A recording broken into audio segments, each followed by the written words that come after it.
Corona virus ने वैसे तो बहुत सारे मुल्कों की अर्थ व्यवस्था हिलाई है। ਇਹਦੇ ਨਾਲ ਭਾਰਤ ਦੀ अर्थ व्यवस्था भी हिली है ਤੇ पंजाब की अर्थ व्यवस्था भी ਇਸੇ ਤਰੀਕੇ ਨਾਲ ਹਿਲਦੀ ਨਜ਼ਰ ਆਈ ਹੈ।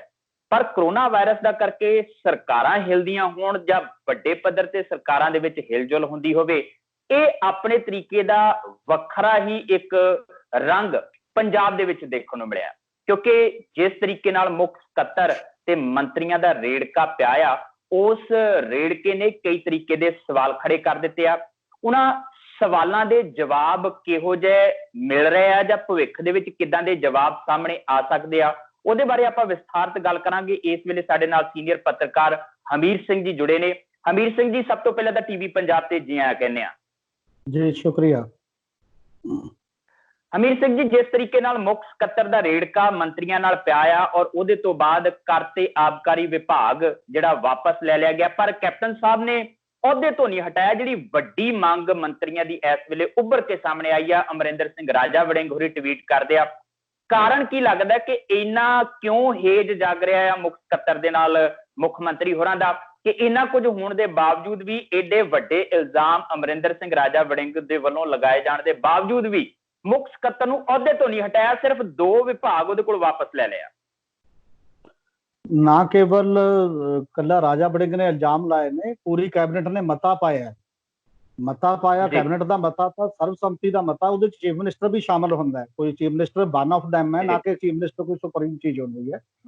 और ये इलैक्टेड नुमाइंदियां वालों इस लैवल का मता पा देने का मतलब आटोमैटिकली ये होंदा कि इंप्लीमेंट होना है, वो लागू होना है। वैसे तो जो पोलिटिकली असीं गल करिए तो बड़े लंबे समय तो ही ये गल मन्नी जाती है कि कैप्टन अमरिंदर सिंह के आले दुआले अफसरां की एक कोटरी है जिहड़ी ज़्यादा पावरफुल है, जिहड़ी बात ज़्यादा ताकतवर है मंत्रियों के मुकाबले, बाकी के मुकाबले। दूजा ये भी है साडे एक कि मंत्री भी जिहड़े ने, मंत्री कोई इस पद्धर दा नहीं, जिवें कहंदे ने बराबरीअत की गल हुंदी है। मंत्री जदों कह के संबोधन करते हैं महाराजा साहब, एक कलोनीअल किस्म की बस्तीवादी माइंडसैट है एक साडे समाज दे विच, जिहड़ी प्रीवी काउंसल खत्म होने के बावजूद, सब चीज़ां खत्म होने के बावजूद चीफ मिनिस्टर कहने की बजाय एक कॉन्सैप्ट है, क्योंकि शब्दां दे अपने माने हुंदे ने। अजे साडी जहरीयत दे विच किते ना किते संबोधन दे विच महाराणी महाराजे पए होए ने, तां फिर तुसीं उहदे 2 दर्जे दे बंदे बन के चलदे हो। तुसीं एक इंडिपेंडेंट पार्टी दे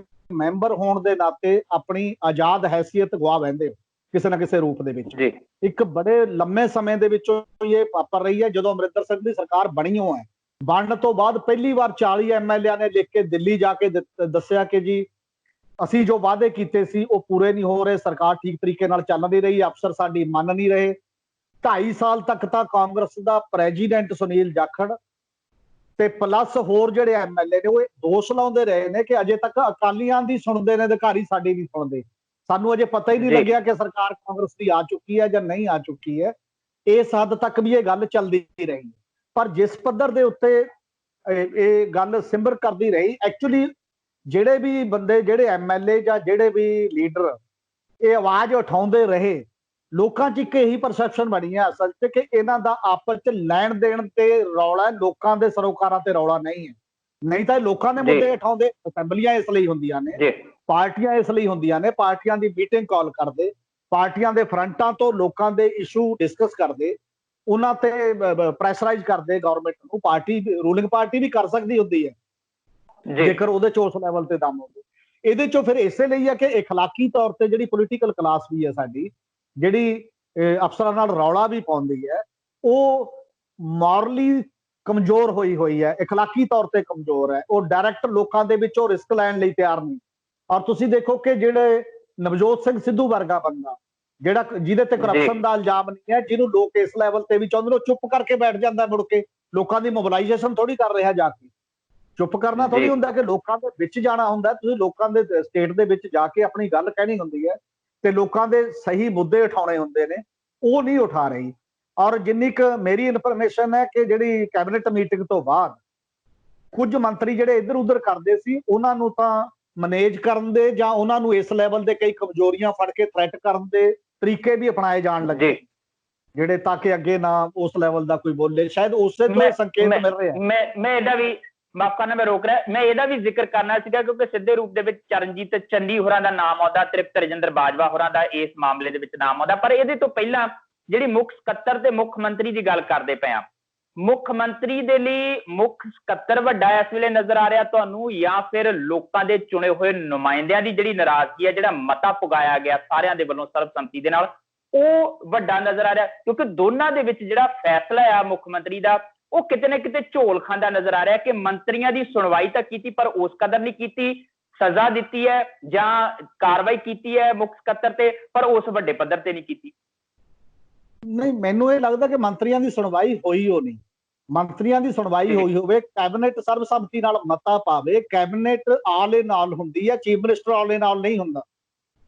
ਸਮੁੱਚੀ ਕੈਬਨਿਟ ਇੱਕ ਔਨ ਰਿਕਾਰਡ ਮਤਾ ਪਾ ਦਿੰਦੀ ਹੈ, ਆਫੀਸ਼ੀਅਲੀ ਲਿਖ ਕੇ ਦਿੰਦੀ ਹੈ, ਤੇ ਫਿਰ ਵੀ ਉਹਦੇ ਤੇ ਐਕਸ਼ਨ ਨਾ ਹੋਵੇ, ਇਹਦਾ ਮਤਲਬ ਕੈਬਨਿਟ ਦਾ ਵਜੂਦ ਕੋਈ ਨਹੀਂ ਹੈ। ਜਦ ਤਾਂ ਮੋਰਲੀ ਕੈਬਨਿਟ ਨੂੰ ਅਸਤੀਫਾ ਦੇ ਦੇਣਾ ਚਾਹੀਦਾ। ਫਿਰ ਉਸ ਮਤਾ ਪਾਉਣ ਵਾਲਿਆਂ ਚ ਤਾਂ ਕੇਵਲ 2 ਜਾਂ 3 ਮਿਨਿਸਟਰ ਨਹੀਂ ਸੀ ਨਾ, ਸਾਰੀ ਕੈਬਨਿਟ ਸੀ, ਸਰਬਸੰਮਤੀ ਨਾਲ ਪਾਇਆ। ਤੇ ਹੁਣ ਉਹਦੇ ਚੋਂ ਜੇਕਰ ਕੁਝ ਮਿਨਿਸਟਰ ਉਲਟਾ ਕੰਮ ਕਰਨ ਲੱਗੇ ਹੋਏ ਨੇ ਕਿ ਇਹਨੂੰ ਵਿੱਚ ਦੱਬ ਦਿੱਤਾ ਜਾਏ, ਤੇ ਤੁਸੀਂ ਅਖਲਾਕੀ ਤੌਰ ਤੇ ਆਪਦੇ ਮਤੇ ਨਾਲ ਵੀ ਖੜੇ ਨਹੀਂ, ਤਾਂ ਫਿਰ ਤੁਸੀਂ ਕਾਹਦੇ ਲੀਡਰ ਕਿਵੇਂ ਹੋ ਤੇ ਲੋਕਾਂ ਦੇ ਨਾਲ ਕਿਵੇਂ ਖੜੋਗੇ? ਜਾਂ ਆਪਣੀ ਅੰਤਰਾਤਮਾ ਨਾਲ ਖੜਨਾ ਜਦੋਂ ਬੰਦੇ ਨੂੰ ਪੈਂਦਾ, ਜੇ ਤੁਸੀਂ ਕਹਿੰਦੇ ਹੋ ਜੇ ਰਿਕਾਰਡ ਤੇ ਨਾ ਵੀ ਹੋਵੇ, ਅੰਦਰ ਵੀ ਆਪਾਂ ਕੋਈ ਗੱਲ ਕਰਕੇ ਆਉਂਦੇ ਹੋਈਏ, ਤਾਂ ਵੀ ਸਾਡੀ ਜ਼ਮੀਰ ਤਾਂ ਸਾਨੂੰ ਕਹਿੰਦੀ ਹੈ ਨਾ ਕਿ ਮੈਂ ਉੱਥੇ ਇਹ ਫੈਸਲਾ ਲੈ ਕੇ ਆਇਆ ਤੇ ਬਾਹਰ ਆ ਕੇ ਕੁਝ ਹੋਰ ਕਹਿ ਰਿਹਾ। ਇਸ ਲਈ ਸਮੁੱਚੀ ਕੈਬਨਿਟ ਦਾ ਵੀ ਕੁਐਸਚਨ ਹੈ ਕਿ ਉਹ ਕਿਵੇਂ ਬਿਹੇਵ ਕਰੇਗੀ ਅੱਗੇ ਨੂੰ ਜਾ ਕੇ। ਦੂਜੀ ਗੱਲ ਇਹ ਹੈ ਕਿ ਜਿੰਨਾ ਕੁ ਇੱਕ ਐਕਸਾਈਜ਼ ਐਂਡ ਟੈਕਸੇਸ਼ਨ ਡਿਪਾਰਟਮੈਂਟ ਬਦਲਿਆ, ਉਹ ਵੀ ਰਾਜੇ ਵੜਿੰਗ ਨੇ ਵੀ ਤੇ ਹੋਰਾਂ ਲੋਕਾਂ ਨੇ ਵੀ ਜਿਹੜੇ ਚੀਫ ਸੈਕਟਰੀ ਦੇ ਬੇਟੇ ਦੇ ਉਹਦੇ ਚ ਸ਼ਮੂਲੀਅਤ ਦੇ ਇਲਜ਼ਾਮ ਲਾਏ ਜਾਂ ਬਾਕੀ ਚੀਜ਼ਾਂ ਲਾਈਆਂ, ਕੀ ਇਕੱਲਾ ਇੰਨੇ ਨਾਲ ਸਰ ਜਾਏਗਾ ਕਿ ਕੋਈ ਇਨਵੈਸਟੀਗੇਸ਼ਨ ਵੀ ਹੋਣੀ ਚਾਹੀਦੀ ਹੈ?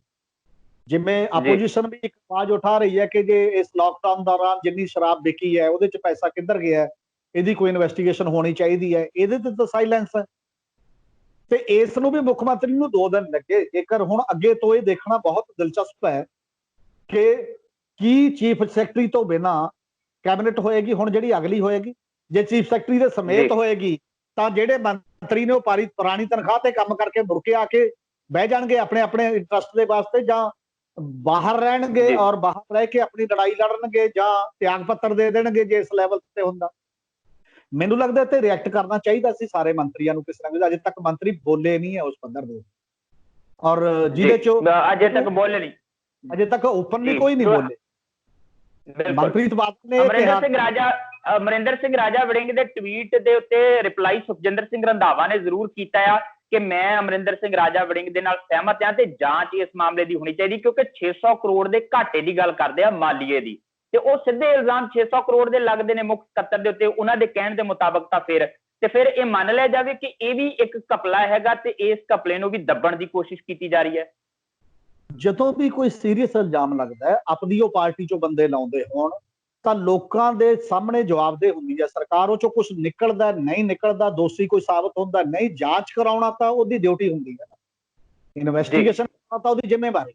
ਜਿਵੇਂ ਇਦੋਂ ਪਹਿਲਾਂ ਹੀ ਅਮਰਿੰਦਰ ਸਰਕਾਰ ਦੇ ਵਿੱਚ ਜਦੋਂ ਠੇਕਿਆਂ ਦੀ ਬੋਲੀ ਹੋਈ, ਨਾ ਖੱਡਾਂ ਦੀ ਬੋਲੀ ਹੋਈ, ਖਾਸ ਤੌਰ ਤੇ ਰੇਤ ਦੀਆਂ ਖੱਡਾਂ ਦੀ, ਉਹ ਅਖਬਾਰ 'ਚ ਕਈ ਖਬਰਾਂ ਛਪੀਆਂ, ਲਗਾਤਾਰ ਖਬਰਾਂ ਛਪਦੀਆਂ ਰਹੀਆਂ ਕਿ ਇੱਕ ਮੰਤਰੀ ਨੇ ਆਪਣੇ ਹੀ ਰਸੋਈਆਂ ਤੇ ਬਾਕੀ ਦੇ ਨਾਂ ਤੇ ਉਹ ਲੈ ਲਈਆਂ ਨੇ, ਤੇ ਆਪ ਉਹਦੇ ਕੋਲ ਉਹ ਇਰੀਗੇਸ਼ਨ ਤੋਂ ਲੈ ਕੇ ਵੱਖ-ਵੱਖ ਡਿਪਾਰਟਮੈਂਟ ਹੈਗੇ ਨੇ, power department, irrigation. Chief minister ਨੇ ਨਹੀਂ ਮੰਨਿਆ, ਪਰ ਅੰਤ ਨੂੰ ਪ੍ਰੈਸ਼ਰਾਈਜ਼ ਹੋ ਕੇ ਮੰਤਰੀ ਤੋਂ ਅਸਤੀਫਾ ਲੈਣਾ ਪਿਆ।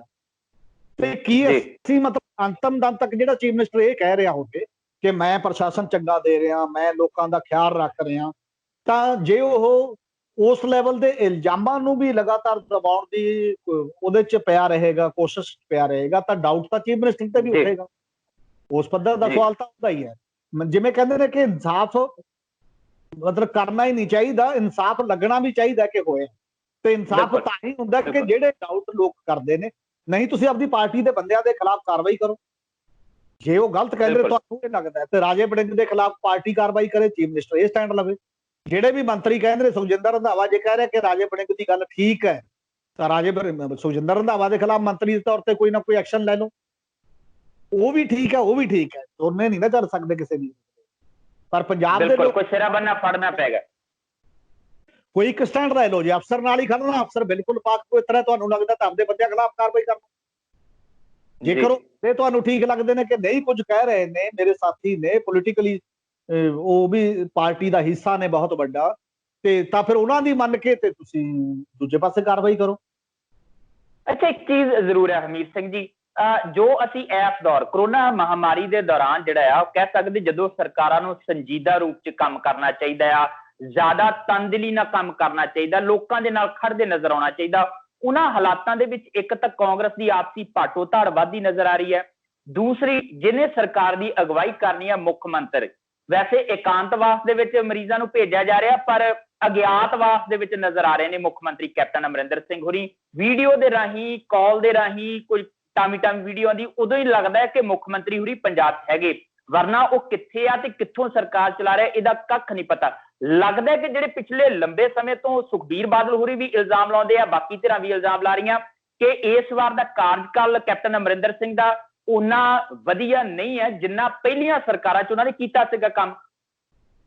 ਨਹੀਂ, ਪਹਿਲੀ ਸਰਕਾਰ ਔਰ ਇਸ ਚ ਤਾਂ ਜ਼ਮੀਨ ਅਸਮਾਨ ਦਾ ਫਰਕ ਹੈ, ਲੋਕ ਮਹਿਸੂਸ ਵੀ ਕਰਦੇ ਨੇ। ਪਹਿਲਾਂ ਘੱਟੋ ਘੱਟ ਪ੍ਰਸ਼ਾਸਨਿਕ ਪੱਖ ਤੋਂ ਮਤਲਬ ਫਰਕ ਦਿਖਾਈ ਦਿੰਦਾ ਸੀ। ਮਿਲਣਾ ਨਾ ਮਿਲਣਾ ਦਾ ਮੁੱਦਾ ਤਾਂ ਪਹਿਲਾਂ ਵੀ ਸੀ, ਪਹਿਲਾਂ ਵੀ ਕਾਂਗਰਸੀ ਐਮਐਲਏ ਬੜੀ ਵਾਰ ਆਵਾਜ਼ ਉਠਾਈ ਸੀ ਸਾਨੂੰ ਘੱਟ ਮਿਲਦੇ ਨੇ, ਪਰ ਇਸ ਵਾਰ ਤਾਂ ਉਹ ਗਵਰਨੈਂਸ ਦਾ ਲੈਵਲ ਵੀ ਉਹ ਬਿਲਕੁਲ ਨਹੀਂ ਹੈ। ਪਿਛਲੇ ਵਾਰ ਗਵਰਨੈਂਸ ਦੇ ਲੈਵਲ ਦਾ ਕਾਫੀ ਫਰਕ ਸੀਗਾ ਹੇਠਲੇ ਲੈਵਲ ਤੇ, ਔਰ ਖਾਸ ਤੌਰ ਤੇ ਖੇਤੀਬਾੜੀ ਖੇਤਰ ਦੇ ਵਿੱਚ ਵੀ ਠੀਕ ਠਾਕ ਫਰਕ ਲੋਕਾਂ ਨੇ ਮਹਿਸੂਸ ਕੀਤਾ ਸੀ। ਹੋਰ ਕਈ ਮੁੱਦਿਆਂ ਤੇ ਸਟੈਂਡ ਲਏ ਜਿਹੜੇ ਉਹ ਵੀ ਠੀਕ ਉਸ ਲੈਵਲ ਤੇ ਸੀ। ਪਰ ਮੈਨੂੰ ਇਹ ਲੱਗਦਾ ਕਿ ਜਿਹੜੀ ਪੋਲੀਟੀਕਲ ਕਲਾਸ ਹੈ ਟੋਟਲੀ ਇਹ ਲੋਕਾਂ ਦੇ ਨਾਲੋਂ ਆਪਣਾ ਸਰੋਕਾਰ ਬਿਲਕੁਲ ਖਤਮ ਕਰ ਚੁੱਕੀ ਹੈ, ਕਿਉਂਕਿ ਲੱਖਾਂ ਕਰੋੜਾਂ ਰੁਪਇਆ ਚੋਣ ਤੇ ਖਰਚ ਕੇ ਅੱਗੇ ਚੋਣ ਕਿਵੇਂ ਜਿੱਤਣੀ ਹੈ, ਇਹ ਚੋਣ ਜਿੱਤਣ ਵਾਲੀ ਮਸ਼ੀਨਰੀ ਦੇ ਰੂਪ ਚ ਕਨਵਰਟ ਹੋ ਗਈਆਂ ਨੇ ਪਾਰਟੀਆਂ, ਨਾ ਕਿ ਲੋਕਾਂ ਪ੍ਰਤੀ ਇੱਕ ਸੰਜੀਦਾ ਤੇ ਮਿਸ਼ਨਰੀ ਭਾਵਨਾ ਨਾਲ ਜਿਹੜੇ ਲੋਕ ਕੰਮ ਕਰਦੇ ਹੁੰਦੇ ਨੇ ਉਹ ਮਿਸ਼ਨਰੀ ਭਾਵਨਾ ਨਾਲ ਵਾਲੇ ਲੋਕ ਨਹੀਂ ਰਹੇ। ਕਿਉਂਕਿ ਇਸੇ ਕਰਕੇ ਜਿਹੜਾ ਪੋਲੀਟੀਸ਼ੀਅਨ ਕੋਈ ਐਮਐਲਏ ਬਣ ਗਿਆ, ਕੋਈ ਮੰਤਰੀ ਬਣ ਗਿਆ, ਕੋਈ ਹੋਰ ਕਿਸੇ ਅਹੁਦੇ ਤੇ ਚਲਾ ਗਿਆ, ਉਹਦੀ ਜ਼ਮੀਨਾਂ ਦੀ ਉਹਦੀ ਪ੍ਰਾਪਰਟੀ ਦੀ ਜਿਸ ਤਰ੍ਹਾਂ ਵਾਧਾ ਹੋ ਰਿਹਾ ਲਗਾਤਾਰ, ਦਿਨ ਦੁਗਣੀ ਰਾਤ ਚੌਗਣੀ ਜਿਹੜੀ ਤਰੱਕੀ ਇਸ ਲੈਵਲ ਤੇ ਹੋ ਰਹੀ ਹੈ, ਉਹ ਸਾਫ਼ ਦੱਸਦੀ ਹੈ ਕਿ ਤੁਸੀਂ ਕਿਹੜੇ ਕੰਮ ਤੇ ਜ਼ਿਆਦਾ ਧਿਆਨ ਦੇ ਰਹੇ ਹੋ ਦੂਜੇ ਦੇ ਮੁਕਾਬਲੇ। ਪਰ ਲੋਕਾਂ ਦਾ ਹਾਲ ਮਾੜਾ ਹੀ ਰਿਹਾ। ਪੰਜਾਬ ਦੇ ਵਿੱਚ ਕਿਸਾਨ ਮਜ਼ਦੂਰ ਖੁਦਕੁਸ਼ੀਆਂ ਕਰਦੇ ਰਹੇ, ਬਾਕੀ ਦੀਆਂ ਚੀਜ਼ਾਂ ਰਹੀਆਂ ਸਾਰੀਆਂ। ਸਿਸਟਮ ਤੁਸੀਂ ਤੋੜਤਾ, ਜਿਵੇਂ ਕੈਪਟਨ ਪ੍ਰਕਾਸ਼ ਸਿੰਘ ਬਾਦਲ ਨੇ ਸੰਗਤ ਦਰਸ਼ਨ ਕਰ ਕਰਕੇ ਇੱਕ ਬ੍ਰੇਕ ਹੋ ਗਿਆ ਪੂਰਾ ਸਿਸਟਮ, ਨੈਟਵਰਕ ਹੀ ਖਤਮ ਹੋ ਗਿਆ, ਸਿਸਟਮ ਕੋਲੈਪਸ ਹੋ ਗਿਆ। ਔਰ ਇਸੇ ਤਰ੍ਹਾਂ ਅਮਰਿੰਦਰ ਨੇ ਬਿਲਕੁਲ ਉਹਨਾਂ ਨੇ ਇੱਕ ਸਾਈਡ ਫੜੀ ਐਕਸਟ੍ਰੀਮ ਕਿ ਮੈਂ ਪਿੰਡ ਤੱਕ ਆਪੀ ਵੱਲੂਗਾ ਤੇ ਆਪੀ ਜਾਊਂਗਾ, ਕੋਈ ਸਿਸਟਮ ਨਹੀਂ। ਅਮਰਿੰਦਰ ਸਿੰਘ ਨੇ ਬਿਲਕੁਲ ਉਦੋਂ ਉਲਟ ਕਿ ਮੈਂ ਗਿਆਤਵਾਸ ਦੀ ਤਰ੍ਹਾਂ ਚੀਫ ਮਿਨਿਸਟਰ ਹੋਊਂਗਾ, ਲੋਕਾਂ ਨਾਲ ਕੋਈ ਮੇਰਾ ਸਰੋਕਾਰ ਨਹੀਂ। ਬੈਲੈਂਸ ਕਿਤੇ ਨਹੀਂ ਹੈ। ਇੱਕ ਸਿਸਟਮ ਵਰਕ ਕਰਨਾ ਹੁੰਦਾ ਹੈ ਕਿ ਜੇ ਲੋਕਲ ਲੈਵਲ ਦਾ ਕੋਈ ਥਾਣੇ ਦੇ ਐਸਐਚਓ ਖਿਲਾਫ ਡੀਐਸਪੀ ਕੋਲ ਕੋਈ ਕੇਸ ਜਾਂਦਾ ਹੈ ਤਾਂ ਡੀਐਸਪੀ ਕਾਰਵਾਈ ਕਰੇ, ਜੇ ਲੋਕਲ ਪਟਵਾਰੀ ਤੋਂ ਲੈ ਕੇ ਉੱਪਰ ਅਫਸਰਾਂ ਦੇ ਐਸਡੀਐਮ ਕੋਲ ਜਾਂਦਾ, ਐਸਡੀਐਮ ਕਾਰਵਾਈ ਕਰੇ, ਡੀਸੀ ਕਰੇ ਤੇ ਕੋਈ ਐਸਐਸਪੀ ਕਾਰਵਾਈ ਕਰੇ। ਉੱਪਰ ਲੈਵਲ ਦਾ ਇੱਕ ਪ੍ਰਸ਼ਾਸਨਿਕ ਸੈਟਅਪ ਹੈ। ਚੀਫ ਮਿਨਿਸਟਰ ਜਾਂ ਮੰਤਰੀ ਤਾਂ ਇਸ ਲੈਵਲ ਤੇ ਹੁੰਦੇ ਨੇ ਕਿ ਜੇ ਸਾਡੇ ਕੋਲ ਕੋਈ ਕੇਸ ਆ ਗਿਆ ਤਾਂ ਤੁਹਾਡੇ ਖਿਲਾਫ ਕਾਰਵਾਈ ਕਰਾਂਗੇ ਕਿ ਤੁਸੀਂ ਠੀਕ ਕੰਮ ਨਹੀਂ ਕਰ ਪਾ ਰਹੇ। ਪਰ ਜਦੋਂ ਸਾਡੇ ਆਮ ਮੋਟੀ ਗੱਲ ਹੋ ਗਈ ਕਿ ਐਮਐਲਏ ਹਲਕਾ ਇੰਚਾਰਜ ਜਾਂ ਬਾਕੀ ਦੇ ਸੋ ਕਾਲਡ ਇੱਕ ਏਰੀਏ ਦੇ ਲੀਡਰ ਦੇ ਕਹੇ ਤੇ ਥਾਣੇ ਦੇ ਮੁਨਸ਼ੀ ਤੋਂ ਲੈ ਕੇ ਸਾਰੇ ਬੰਦੇ ਤਾਇਨਾਤ ਹੋਣਗੇ, ਉਹਨਾਂ ਦੇ ਨਾਲੋਂ ਹਿੱਸੇ ਪੱਤੀ ਦੀਆਂ ਜਦੋਂ ਖਬਰਾਂ ਲੱਗਦੀਆਂ ਹੋਣ, ਲਗਾਤਾਰ ਅਫਵਾਹਾਂ ਆਉਂਦੀਆਂ ਹੋਣ ਕਿ ਉਹ ਤੋਂ ਬਿਨਾਂ ਨਾ ਪਰਚਾ ਦਰਜ ਹੋਣਾ, ਨਾ ਉਹਦੇ ਤੋਂ ਬਿਨਾਂ ਪਰਚਾ ਵਾਪਸ ਹੋਣਾ, ਤੇ ਜਦੋਂ ਇਹੋ ਜਿਹਾ ਮਾਹੌਲ ਬਣਾ ਕੇ ਪੰਜਾਬ ਨੂੰ ਪੁਲਿਸ ਰਾਜ ਦੀ ਤਰ੍ਹਾਂ ਤਬਦੀਲ ਕਰ ਦਿੱਤਾ ਗਿਆ, ਮੈਨੂੰ ਲੱਗਦਾ ਸਿਵਲ ਪ੍ਰਸ਼ਾਸਨ ਵੀ ਬਿਲਕੁਲ ਡੈਡ ਬਾਗ ਹੋ ਗਿਆ ਤੇ ਪੁਲਿਸ ਰਾਜ ਦੀ ਤਰ੍ਹਾਂ ਜਿੰਨੀਆਂ ਘਟਨਾਵਾਂ ਵਾਪਰ ਰਹੀਆਂ ਨੇ, ਕਬੱਡੀ ਵਾਲੇ ਮੁੰਡੇ ਨੂੰ ਜਿਵੇਂ ਮਰਜ਼ੀ ਸ਼ੱਕ ਚ ਤੁਸੀਂ ਮਾਰ ਦਿਓ, ਖੰਨੇ ਦੇ ਥਾਣੇ ਦੇ ਵਿੱਚ ਤੁਸੀਂ ਬਾਪ ਨੂੰ ਪੁੱਤ ਨੂੰ ਸਭ ਨੂੰ ਅਲਫ ਨੰਗਾ ਕਰਕੇ ਤੇ ਇੱਕ ਇੰਸਪੈਕਟਰ ਨੂੰ ਕੇਵਲ ਤੁਸੀਂ ਤਬਦੀਲ ਕਰਦੇ ਹੋ, ਮਤਲਬ ਬਦਲਦੇ ਹੋ। ਜਲੰਧਰ ਦੇ ਵਿੱਚ ਪੱਤਰਕਾਰਾਂ ਦੀ ਕੁੱਟਮਾਰ, ਚੰਡੀਗੜ੍ਹ ਦੇ ਵਿੱਚ ਪੱਤਰਕਾਰਾਂ ਨਾਲ ਬਦਕਲਾਮੀ, ਜਿੱਥੇ ਵੀ ਜਾ ਕੇ ਜੋ ਮਰਜ਼ੀ ਤੁਸੀਂ ਕਰਦੇ ਰਹਿੰਦੇ ਹੋ। ਤਾਂ ਕੱਲਾ ਹੀਰੋ ਬਣਾਉਣ ਦਾ ਸਵਾਲ ਨਹੀਂ ਹੈ। ਜੇ ਤੁਸੀਂ ਕਿਸੇ ਵੀ ਕੰਮ ਕਰਕੇ, ਜਿਵੇਂ ਪੁਲਿਸ ਦੇ ਮਾਮਲੇ ਦੇ ਵਿੱਚ ਤੁਸੀਂ ਕਹਿ ਰਹੇ ਹੋ, ਉਹਦਾ ਮਨੋਬਲ ਡਿੱਗ ਜੂਗਾ। ਜੇ ਅਪਰਾਧੀ ਦਾ ਮਨੋਬਲ ਡਿੱਗਦਾ ਅਪਰਾਧ ਕਰਕੇ, ਤਾਂ ਜਿਹੜੇ ਜੈਨੂਅਨ ਪੁਲਿਸ ਵਾਲੇ ਨੇ, ਜਿਹੜੇ ਆਪਣੀ ਡਿਊਟੀ ਕਰਦੇ ਨੇ, ਜਿਹੜੇ ਕਮਿਟਮੈਂਟ ਨਾਲ ਮਿਸ਼ਨਰੀ ਤਰੀਕੇ ਨਾਲ ਕੋਈ ਕੰਮ ਕਰਨਾ ਚਾਹੁੰਦੇ ਨੇ, ਉਹਨਾਂ ਲਈ ਤਾਂ ਜਗ੍ਹਾ ਹੀ ਬੰਦ ਕਰ ਦੋਗੇ, ਤੁਸੀਂ ਸਪੇਸ ਬੰਦ ਕਰ ਦੋਗੇ। ਫਿਰ ਤੁਹਾਡਾ ਸੰਵਿਧਾਨ ਤੇ ਕਾਨੂੰਨ ਕਿੱਥੇ ਹੈ? ਤੁਹਾਡਾ ਸੰਵਿਧਾਨ ਦੀ ਕੋਈ ਗੱਲ ਨਹੀਂ, ਕਾਨੂੰਨ ਦੀ ਕੋਈ ਗੱਲ ਨਹੀਂ। ਤੁਸੀਂ ਦੇਖ ਸਕਦੇ ਹੋ ਤੇ ਰਲੀ ਮਿਲੀ ਪੋਲਿਟਿਕਸ ਦਾ ਖੇਡ ਹੈ। ਸੁਮੇਧ ਸਿੰਘ ਸੈਣੀ ਖਿਲਾਫ 29 ਸਾਲ ਬਾਅਦ ਇੱਕ ਮਾਮਲਾ ਦਰਜ ਹੋਇਆ।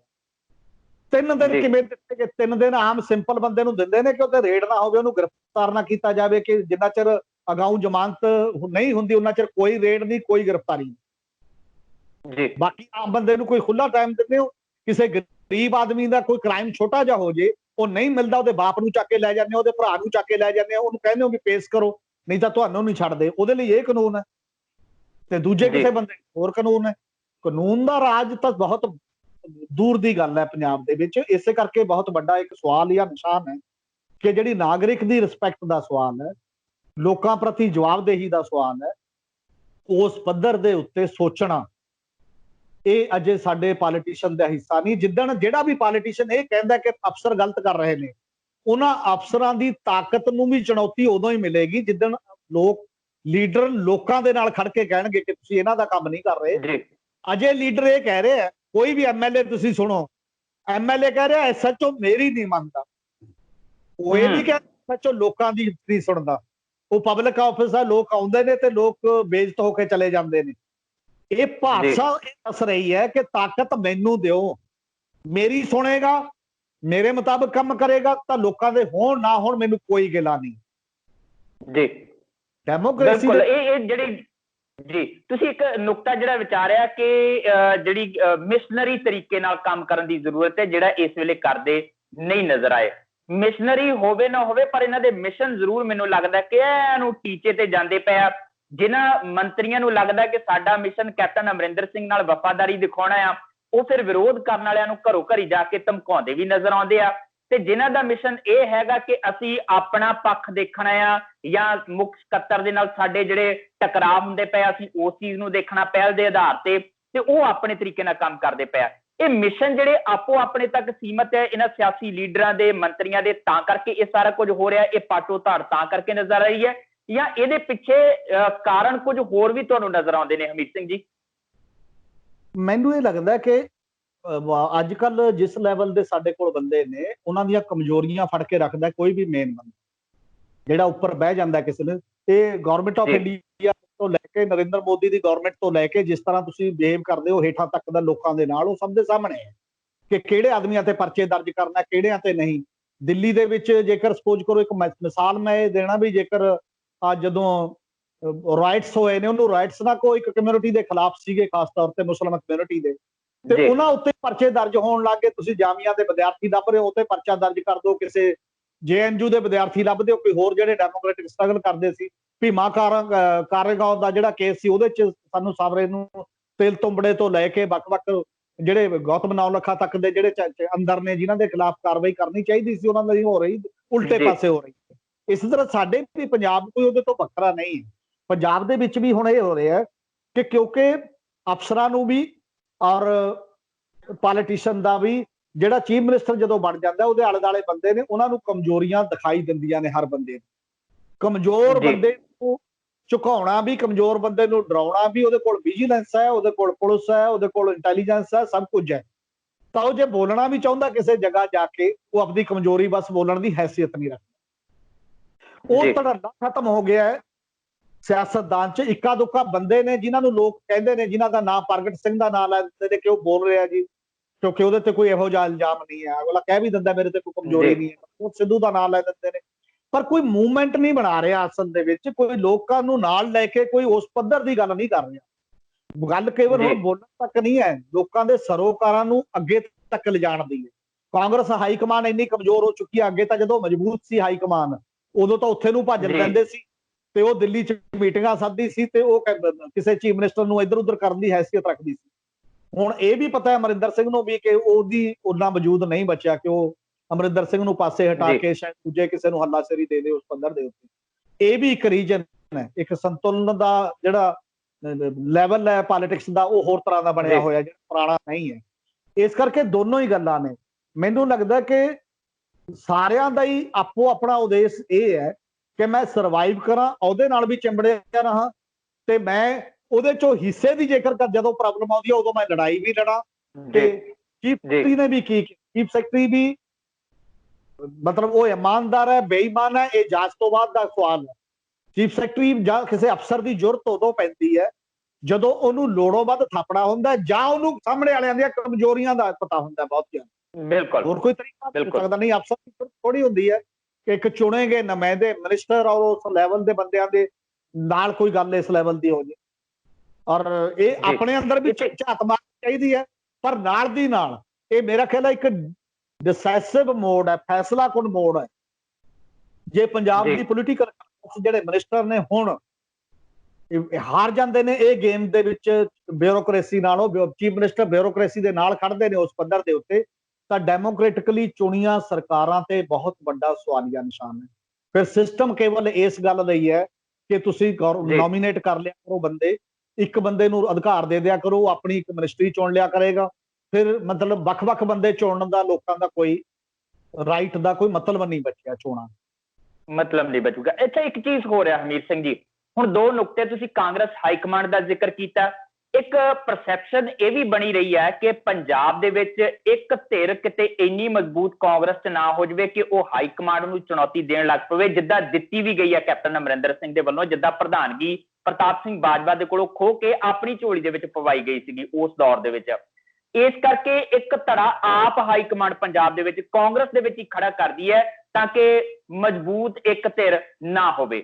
ਦੂਜੀ ਇਹ ਕਿ ਕੀ ਇਸ ਵੇਲੇ ਕੋਈ ਏਦਾਂ ਦੀ ਧਿਰ ਵੀ ਤਿਆਰ ਹੁੰਦੀ ਨਜ਼ਰ ਆ ਰਹੀ ਹੈ ਪੰਜਾਬ ਦੇ ਵਿੱਚ, ਜਿਹੜੀ ਧਿਰ ਕੈਪਟਨ ਅਮਰਿੰਦਰ ਸਿੰਘ ਨੂੰ ਕਮਜ਼ੋਰ ਕਰਕੇ ਇੱਕ ਧੜਾ, ਕਿਉਂਕਿ ਕਦੀ 40 ਵਿਧਾਇਕ ਜਾਂਦੇ ਆ ਹਾਈ ਕਮਾਂਡ ਦੇ ਕੋਲੋਂ, ਕਦੀ 4 ਵਿਧਾਇਕ ਪਟਿਆਲੇ ਦੇ ਖੜੇ ਹੋ ਜਾਂਦੇ, ਕਦੀ ਸੁਰਜੀਤ ਸਿੰਘ ਧੀਮਾਨ ਆਵਾਜ਼ ਚੁੱਕਦੇ ਆ, ਕਦੀ ਨਵਜੋਤ ਸਿੰਘ ਸਿੱਧੂ ਉੱਠਦੇ ਆ, ਕਦੀ ਪ੍ਰਗਟ ਸਿੰਘ ਹੋਰੀ ਉੱਠਦੇ, ਇੱਕ ਲੰਬੀ ਫਹਿਰਿਸਤ ਆ। ਇਹ ਲੋਕ ਜਿਹੜੇ ਉੱਠ ਰਹੇ ਆ ਕੈਪਟਨ ਅਮਰਿੰਦਰ ਸਿੰਘ ਦੇ ਖਿਲਾਫ, ਉਹਨਾਂ ਨੂੰ ਚੁਣੌਤੀ ਬਣਦੇ ਨਜ਼ਰ ਆ ਰਿਹਾ ਉਹਨਾਂ ਲਈ।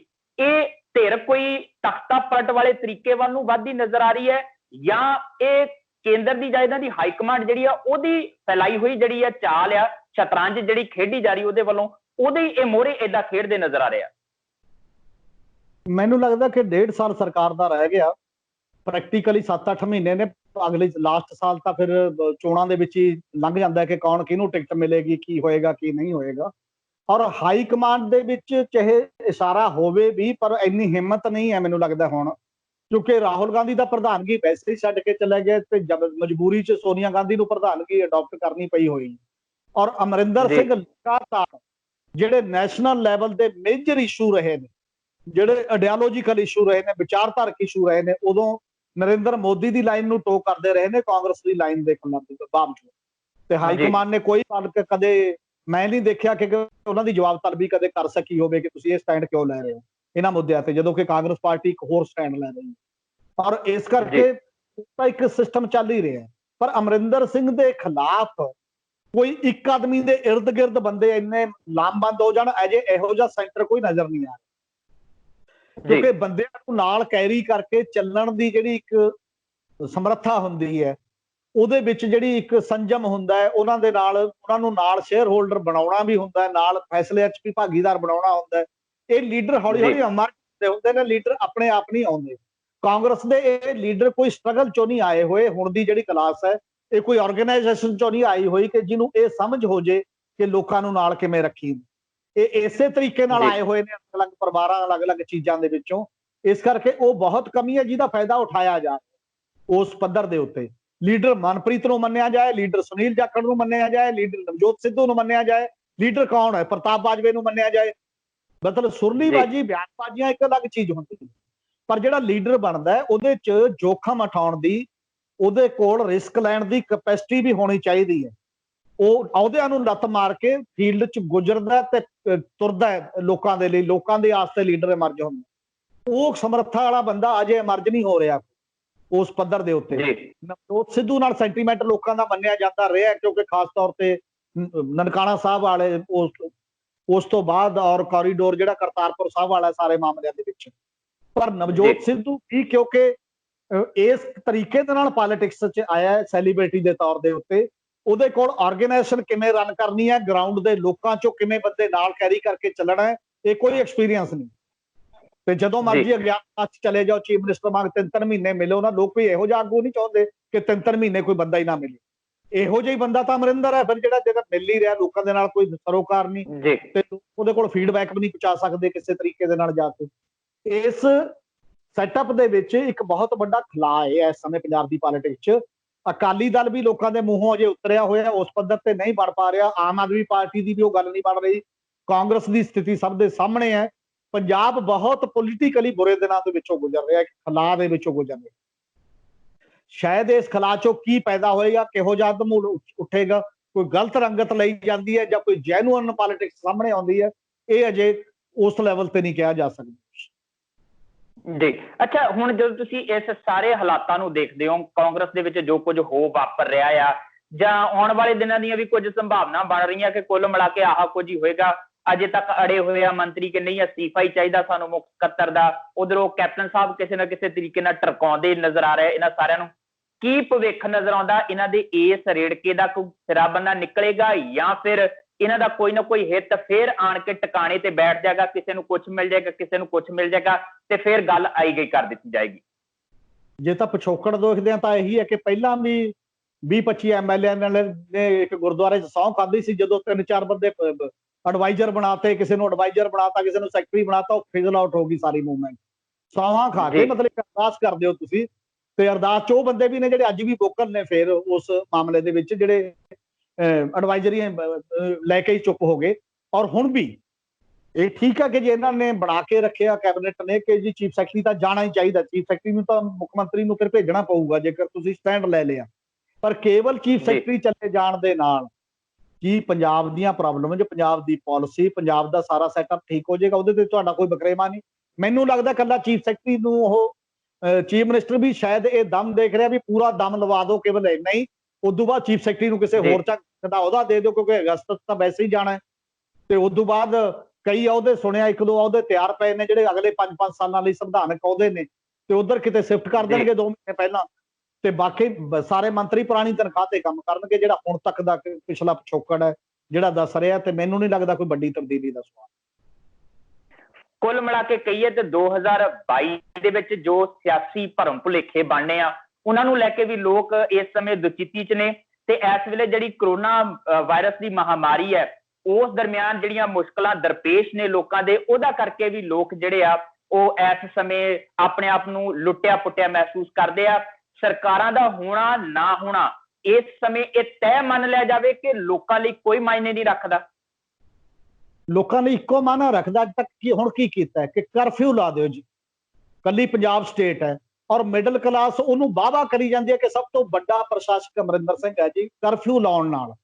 ਤੇ ਇਹ ਜਦੋਂ ਵੀ ਕਦੇ ਇਹਦਾ ਠੀਕ ਤਰੀਕੇ ਨਾਲ ਵਿਸ਼ਲੇਸ਼ਣ ਹੋਏਗਾ ਕਿ ਇਸ ਸਾਡੇ ਵਰਗੇ ਦੇਸ਼ ਦੇ ਵਿੱਚ 2-2 ਮਹੀਨੇ ਦੇ ਲਾਕਡਾਊਨ ਲਾਉਣਾ ਸਿਆਣਪ ਸੀ ਜਾਂ ਨਹੀਂ ਸੀ। ਕੀ ਅਸੀਂ ਇੱਕ ਖਾਸ ਕੈਟਾਗਰੀ ਦੇ ਬਜ਼ੁਰਗਾਂ ਨੂੰ ਜਾਂ ਜਿਹੜੇ ਪਹਿਲਾਂ ਬਿਮਾਰ ਨੇ ਉਹਨਾਂ ਨੂੰ ਕਿਸੇ ਇਕਾਂਤਵਾਸ ਅਲੱਗ ਰੱਖ ਕੇ ਘਰਾਂ ਦੇ ਵਿੱਚ ਬਾਕੀ ਦਾ ਖੁੱਲਾ ਰੱਖਦੇ, ਉਹ ਜ਼ਿਆਦਾ ਬਿਹਤਰ ਤਰੀਕਾ ਸੀ ਜਾਂ ਇਹ ਜ਼ਿਆਦਾ ਬਿਹਤਰ ਤਰੀਕਾ ਹੈ? ਕਰਫਿਊ ਲਾਉਣਾ ਤਾਂ ਇੱਕ ਉਸ ਲੈਵਲ ਦੀ ਪਾਵਰ ਹੈ ਕਿ ਤੁਸੀਂ ਫਿਰ ਖੋਲੀ ਜਾ ਰਹੇ ਹੋ, ਕੇਸ ਪਹਿਲਾਂ ਨਾਲੋਂ ਜ਼ਿਆਦਾ ਆ ਰਹੇ ਨੇ, ਪਹਿਲਾਂ ਕੇਸ ਘੱਟ ਆ ਰਹੇ ਸੀ ਤਾਂ ਫਿਰ ਹੁਣ ਕਿਸ ਆਧਾਰ ਤੇ ਖੋਲ ਰਹੇ ਹੋ, ਕਿਉਂ ਖੋਲ ਰਹੇ? ਇਸ ਕਰਕੇ ਜਿਹੜਾ ਇੱਕ ਸਿਸਟਮ ਹੈ ਉਹਦੇ 'ਚ ਮਾਈਂਡ ਅਪਲਾਈ ਕਰਕੇ ਫੈਸਲੇ ਸੋਚੋ। ਤੁਹਾਡੇ ਕੋਲ ਟੈਸਟਿੰਗ ਲਈ ਕੁਝ ਨਹੀਂ ਸੀ, ਹੈਲਥ ਡਿਪਾਰਟਮੈਂਟ ਤੁਹਾਡਾ ਕਿਹੋ ਜਿਹਾ, ਜਿਹੋ ਜਿਹੇ ਲੋਕ ਇਕਾਂਤਵਾਸ ਦੇ ਵਿੱਚ ਰੱਖੇ ਹੋਏ ਨੇ ਉਹਨਾਂ ਦੀਆਂ ਰੋਜ਼ ਤਸਵੀਰਾਂ ਜੋ ਸਾਡੇ ਸਾਹਮਣੇ ਆ ਰਹੀਆਂ ਨੇ ਉਹ ਸਾਨੂੰ ਦਿਖਾਈ ਦੇ ਰਹੀਆਂ, ਔਰ ਜਿਹੜੀਆਂ ਨਰਸਾਂ ਕੰਮ ਕਰ ਰਹੀਆਂ ਨੇ, ਜਿਹੜੀਆਂ ਵਿਚਾਰੀਆਂ 10-10 ਹਜ਼ਾਰ ਦੇ ਉੱਤੇ ਆਪਣੇ ਆਪ ਨੂੰ ਰਿਸਕ ਲੈ ਕੇ ਕੰਮ ਕਰ ਰਹੀਆਂ ਨੇ, ਉਹ ਨਾਲ ਕੰਮ ਵੀ ਕਰ ਰਹੀਆਂ ਨੇ, ਨਾਲ ਪ੍ਰੋਟੈਸਟ ਕਰ ਰਹੀਆਂ ਨੇ ਤਨਖਾਹਾਂ ਦੇ ਵਾਸਤੇ, ਦਿਖਾਈ ਦੇ ਸਾਡੇ ਸਾਹਮਣੇ। ਮਜ਼ਦੂਰ ਤਾਂ ਵੈਸੇ ਹੀ ਸਾਡੇ ਸਾਹਮਣੇ ਰੋਜੀ ਰੋਟੀ ਤੋਂ ਮੁਹਤਾਜ ਨਜ਼ਰ ਆ ਰਿਹਾ। ਮਤਲਬ ਚੀਜ਼ਾਂ ਤਾਂ ਬਾਕੀ ਮਾਮਲਿਆਂ 'ਚ ਤਾਂ ਸਾਡੇ ਸਾਹਮਣੇ ਸਭ ਕੁਝ ਦਿਖਾਈ ਦੇ ਰਿਹਾ। ਕੇਵਲ ਕਰਫਿਊ ਤੋਂ ਬਿਨਾਂ, ਕੇਵਲ ਨਾਕਿਆਂ ਤੋਂ ਬਿਨਾਂ, ਕੇਵਲ ਲੋਕਾਂ ਨੂੰ ਮਤਲਬ ਇੱਕ ਦੂਜੇ ਤੋਂ ਦੂਰ ਰੱਖਣ ਤੇ ਹੀ ਫੋਕਸ ਕਰਨ ਤੋਂ ਬਿਨਾਂ ਤੁਸੀਂ ਐਡਵਾਈਸ ਕਰਦੇ ਲੋਕਾਂ ਨੂੰ ਦੂਰ ਰੱਖਣਾ ਠੀਕ ਸੀ, ਪਰ ਨਾਲ ਦੀ ਨਾਲ ਪੈਸਾ ਪੰਪ ਕਰਦੇ। ਚੀਫ ਮਿਨਿਸਟਰ ਕਹੀ ਜਾ ਰਿਹਾ ਕਿ ਮੈਂ ਤਾਂ, ਚੀਫ ਮਿਨਿਸਟਰ ਨੇ ਕਿਹਾ ਕਿ ਸਾਡੇ ਕੋਲ ਕੋਈ ਪੈਸਾ ਨਹੀਂ, ਕਿੰਨੇ ਵਾਰ ਔਨ ਰਿਕਾਰਡ ਕਹਿਤਾ ਟੀਵੀ ਤੇ ਵੀ ਅਖਬਾਰਾਂ ਦੇ ਵਿੱਚ ਵੀ, ਮੇਰੇ ਕੋਲ ਕੋਈ ਪੈਸਾ ਨਹੀਂ। ਜੇ ਤੁਹਾਡੇ ਕੋਲ ਕੋਈ ਪੈਸਾ ਨਹੀਂ ਹੈ ਤਾਂ ਮਤਲਬ ਫਿਰ ਨਾਲ ਦੀ ਨਾਲ ਇਹ ਬਿਆਨ ਦੇ ਰਹੇ ਹੋ ਵੀ ਅਸੀਂ ਇੰਨਾ ਕੁਝ ਪੈਸਾ ਦੇਤਾ, ਇੰਨੇ ਬੰਦਿਆਂ ਨੂੰ ਅਨਾਜ ਦੇਤਾ, ਇੰਨਾ ਬੰਦਾ, ਉਹਦਾ ਕੀ ਮਤਲਬ ਹੈ? ਦੂਜੀ ਗੱਲ ਇਹ ਹੈ ਕਿ ਜਦੋਂ ਕੋਈ ਇਹ ਕਹਿੰਦਾ ਕੇਂਦਰ ਤੋਂ ਮੰਗੋ, ਉਹ ਕਹਿੰਦੇ ਮੈਂ ਮੰਗਤਾ ਥੋੜੀ ਹਾਂ। ਜੇ ਤੁਸੀਂ ਮੰਗਤੇ ਨਹੀਂ ਹੈ ਤਾਂ ਮਮਤਾ ਦੇ ਤਰ੍ਹਾਂ ਘੱਟੋ ਘੱਟ ਲੜਾਈ ਤਾਂ ਲੜੋਗੇ। ਲੜਾਈ ਲੜਦੇ ਤੁਸੀਂ ਨਜ਼ਰ ਨਹੀਂ ਆ ਰਹੇ, ਇੱਕ ਚਿੱਠੀ ਲਿਖ ਦਿੰਦੇ ਹੋ, ਚਿੱਠੀ ਪਤਾ ਨਹੀਂ ਕਿਤੇ ਜਾਂਦੀ ਹੈ, ਕੋਈ ਜਵਾਬ ਦਿੰਦਾ ਕੋਈ ਨਹੀਂ ਦਿੰਦਾ। ਤੁਸੀਂ ਇਹ ਤਾਂ ਥ੍ਰੈਟ ਕਰ ਸਕਦੇ ਹੋ ਕਿ ਫੈਡਰਲਿਜ਼ਮ ਕਦ ਹੈ। ਬਤੌਰ ਚੀਫ ਮਿਨਿਸਟਰ ਮੈਂ ਲੋਕਾਂ ਨੂੰ ਸੱਦਾ ਦੇਵਾਂਗਾ ਤੇ ਅਸੀਂ ਸਾਰੇ ਤੁਹਾਡੇ ਖਿਲਾਫ ਪ੍ਰੋਟੈਸਟ ਕਰਾਂਗੇ, ਇੱਕ ਦਿਨ ਪ੍ਰੋਟੈਸਟ ਡੇ ਵੀ ਕਰ ਲਾਂਗੇ। ਇੱਥੇ ਚੀਫ ਮਿਨਿਸਟਰ ਜੈ ਲਲਿਤਾ ਤੋਂ ਲੈ ਕੇ ਵੱਖ-ਵੱਖ ਚੀਫ ਮਿਨਿਸਟਰ, ਇੱਕ ਵਾਰ ਇਸੇ ਕੈਪਟਨ ਅਮਰਿੰਦਰ ਸਿੰਘ ਨੇ ਵੀ ਚੀਫ ਮਿਨਿਸਟਰ ਦੇ ਹੋਏ ਧਰਨਾ ਦਿੱਤਾ ਸੀ ਉਦੋਂ ਵਾਜਪਾਈ ਸਰਕਾਰ ਦੇ ਵਿੱਚ, ਤੇ ਦਿੱਲੀ ਦੇ ਵਿੱਚ ਜਾ ਕੇ। ਤੁਸੀਂ ਇੱਥੇ ਘੱਟੋ ਘੱਟ ਔਨ ਰਿਕਾਰਡ ਵੀਡੀਓ ਕਾਨਫਰੰਸ ਦੇ ਵਿੱਚ ਇਹ ਤਾਂ ਕਹਿ ਹੀ ਸਕਦੇ ਹੋ ਨਾ, ਫਿਰ ਜੇ ਮੰਗਤੇ ਨਹੀਂ ਹੋ ਕਿ ਮੇਰਾ ਰਾਈਟ ਕਿੱਥੇ ਹੈ, ਮੇਰਾ ਹੱਕ ਕਿੱਥੇ ਹੈ। ਤੇ ਜੇ ਉਹ ਵੀ ਨਹੀਂ ਕਹਿ ਰਹੇ, ਫਿਰ ਉਹਦੇ ਤੋਂ ਤਾਂ ਅੰਦਾਜ਼ਾ ਲਾਇਆ ਜਾਣਾ ਚਾਹੀਦਾ ਕਿ ਗਵਰਨਮੈਂਟ ਦਾ ਕਿੰਨਾ ਕੁ ਮਤਲਬ ਗੰਭੀਰਤਾ ਨਾਲ ਇਸ ਕਰੋਨਾ ਵਾਇਰਸ ਦੇ ਦੌਰ ਦੇ ਵਿੱਚ ਲੋਕਾਂ ਦੇ ਨਾਲ ਖੜਨ ਦਾ ਜਿਹੜਾ ਤਜਰਬਾ ਸਾਡੇ ਸਾਹਮਣੇ ਜੋ ਆਇਆ। ਔਰ ਇਹ ਚਾਹੀਦਾ ਕਿ ਗਵਰਨਮੈਂਟ ਆਪਣੇ ਆਪ ਨੂੰ ਜੇਕਰ ਲੋਕਾਂ ਦੇ ਹਿਤੈਸ਼ੀ ਕਹਾਉਂਦੀ ਹੈ ਤਾਂ ਲੋਕਾਂ ਨੂੰ ਨਾਲ ਲੈ ਕੇ ਡੀਸੈਂਟਰਲਾਈਜੇਸ਼ਨ ਆਫ ਪਾਵਰ ਸਿਸਟਮ ਕਰਕੇ ਉਹਨਾਂ ਦੇ ਤੱਕ ਪੈਸੇ, ਉਹਨਾਂ ਦੀਆਂ ਗਾਹਾਂ ਹੇਠਲੀਆਂ ਲੈਵਲ ਤੇ ਪੰਚਾਇਤ ਤੱਕ ਪਾ ਕੇ ਉਹਨਾਂ ਨੂੰ ਨਾਲ ਲਓ, ਆਪਣੇ ਆਪਣੇ ਪਿੰਡਾਂ, ਆਪਣੇ ਆਪਣੇ ਸ਼ਹਿਰਾਂ, ਆਪਣੇ ਆਪਣੇ ਆਲੇ ਦੁਆਲੇ ਕਰੋ। ਉਦੋਂ ਇਹਨਾਂ ਨੇ ਕਹਿਤਾ ਪੰਚਾਇਤ ਨੂੰ ਅਸੀਂ ਕਹਿੰਦੇ 5000 ਤੋਂ 50000 ਖਰਚ ਹੋ ਜੀ, ਇੱਕ ਬਿਆਨ ਦੇਤਾ ਤ੍ਰਿਪਤ ਰਜਿੰਦਰ ਸਿੰਘ ਬਾਜਵਾ ਨੇ। ਉਹ ਦੌਰ ਸੀ ਜਦੋਂ ਲਾਸਟ ਮਹੀਨਾ ਸੀ, ਜਦੋਂ ਬੋਲੀਆਂ ਦਾ ਵੀ ਹਰ ਪੈਸਾ ਖਤਮ ਹੋ ਚੁੱਕਿਆ ਸੀ, ਪੰਚਾਇਤਾਂ ਦੇ ਖਾਤੇ 'ਚ ਪੈਸਾ ਹੀ ਕੋਈ ਨਹੀਂ ਜੀ। ਜਦ ਤੱਕ ਪੈਸੇ ਪਾ ਕੇ ਕਹੋ ਕਿ ਅਸੀਂ ਪੰਚਾਇਤਾਂ ਦੇ ਖਾਤੇ 50,000 ਪਾਤਾ ਹੈ, ਇਹ ਤੁਸੀਂ ਖਰਚ ਕਰੋ, ਤੇ ਜ਼ਬਾਨੀ ਜਮਾ ਖਰਚਣਾ ਲੋਕਾਂ ਦਾ ਢਿੱਡ ਨਹੀਂ ਭਰਨਾ ਭਾਈ ਸਾਹਿਬ। ਉਹ ਠੀਕ ਹੈ ਵੀ ਜਿਵੇਂ ਤੁਹਾਡਾ ਆਇਆ ਬਿਆਨ ਕਦੇ ਛਪ ਗਿਆ ਤੇ ਚੱਲ ਗਿਆ। ਲੋਕਾਂ ਨੂੰ ਇੰਨਾ ਮੂਰਖਤਾ ਭਰੇ ਤਰੀਕੇ ਨਾਲ ਜਿਹੜਾ ਜੱਜ ਕਰਨ ਦਾ ਇੱਕ ਕੁਐਸਚਨ ਹੈ, ਇਹ ਬੜਾ ਸਵਾਲੀਆ ਨਿਸ਼ਾਨ ਹੈ ਡੈਮੋਕ੍ਰੇਸੀ ਦੇ ਵਿੱਚ, ਕਿ ਲੋਕਾਂ ਨੂੰ ਅਸੀਂ ਬੁੱਧੂ ਸਮਝ ਰਹੇ ਹਾਂ। ਜੀ ਪਤਾ ਨਹੀਂ ਜੀ ਕੁੱਲ ਮਿਲਾ ਕੇ ਕਿਹਾ ਜਾ ਸਕਦਾ ਕਿ ਇਹ ਜਿਹੜਾ ਰੇੜਕਾ ਆ, ਇਹ ਸਿਰਫ ਤੇ ਸਿਰਫ ਇਹਨਾਂ ਦੇ ਮੰਤਰੀਆਂ ਦੇ ਆਪਣੇ ਅਹਿਮ, ਮੁੱਖ ਮੰਤਰੀ ਦੇ ਆਪਣੇ ਅਹਿਮ ਤੇ ਮੁੱਖ ਸਕੱਤਰ ਦੇ ਆਪਣੇ ਅਹਿਮ ਦਾ ਆ। ਇਹਦੇ ਤੋਂ ਇਲਾਵਾ ਕੁਝ ਨਹੀਂ ਆ। ਲੋਕਾਂ ਦਾ ਨਾ ਇਹਦੇ ਨਾਲ ਕੋਈ ਨਫਾ ਹੁੰਦਾ ਨਜ਼ਰ ਆ ਰਿਹਾ, ਤੇ ਨੁਕਸਾਨ ਤਾਂ ਪਹਿਲਾਂ ਹੀ ਬਥੇਰਾ ਹੋ ਗਿਆ। ਇਹਦੇ ਨਾਲ ਕਿੰਨਾ ਕੁ ਹੋ ਜਾਏਗਾ ਉਹਦਾ ਵੀ ਕੋਈ ਬਹੁਤਾ ਜ਼ਿਆਦਾ ਅਸਰ ਇਹ ਨਹੀਂ ਮੰਨ ਸਕਦੇ। ਸੋ ਇਹ ਖਬਰ ਤਾਂ ਹੋ ਸਕਦੀ ਹੈ ਇਹ, ਪਰ ਲੋਕਾਂ ਦੇ ਪੱਖ ਦਾ ਕੋਈ ਮੁੱਦਾ ਨਹੀਂ ਆ। ਸਿਰਫ ਤੇ ਸਿਰਫ ਇਹਨਾਂ ਦੇ ਅਹਿਮ ਟਕਰਾਉਂਦੇ ਇੱਥੇ ਨਜ਼ਰ ਆ ਰਿਹਾ। ਹਮੀਰ ਸਿੰਘ ਜੀ, ਬਹੁਤ ਬਹੁਤ ਸ਼ੁਕਰੀਆ ਗੱਲਬਾਤ ਕਰਨ ਲਈ, ਕਿਉਂਕਿ ਇਹ ਬਹੁਤ ਵੱਡਾ ਮਸਲਾ ਇਸ ਵੇਲੇ ਪੰਜਾਬ ਦੇ ਵਿੱਚ ਖੜਾ ਹੋਇਆ ਸੀਗਾ, ਔਰ ਇਹਦਾ ਪੰਜਾਬੀਆਂ ਨਾਲ ਕੀ ਸਰੋਕਾਰ ਆ, ਪੰਜਾਬ ਦੇ ਲੋਕਾਂ ਨਾਲ ਕੀ ਸਰੋਕਾਰ ਆ, ਤੇ ਨਾਲ ਦੀ ਨਾਲ ਇਹਦਾ ਭਵਿੱਖ ਕੀ ਹੋ ਸਕਦਾ, ਉਹਦੇ ਬਾਰੇ ਤੁਸੀਂ ਵਿਸਥਾਰਤ ਗੱਲਬਾਤ ਕੀਤੀ। ਬਹੁਤ ਬਹੁਤ ਸ਼ੁਕਰੀਆ ਜੀ। ਸ਼ੁਕਰੀਆ। ਸੋ ਇਸ ਦੇ ਨਾਲ ਹੀ ਆਪਣੇ ਜਸਵੀਰ ਨੂੰ ਵੀ ਦਿਓ ਇਜਾਜ਼ਤ। ਫਿਰ ਮੁਲਾਕਾਤ ਹੋਏਗੀ, ਤਦ ਤੱਕ ਲਈ ਦੇਖਦੇ ਰਹੋ ਟੀਵੀ ਪੰਜਾਬ।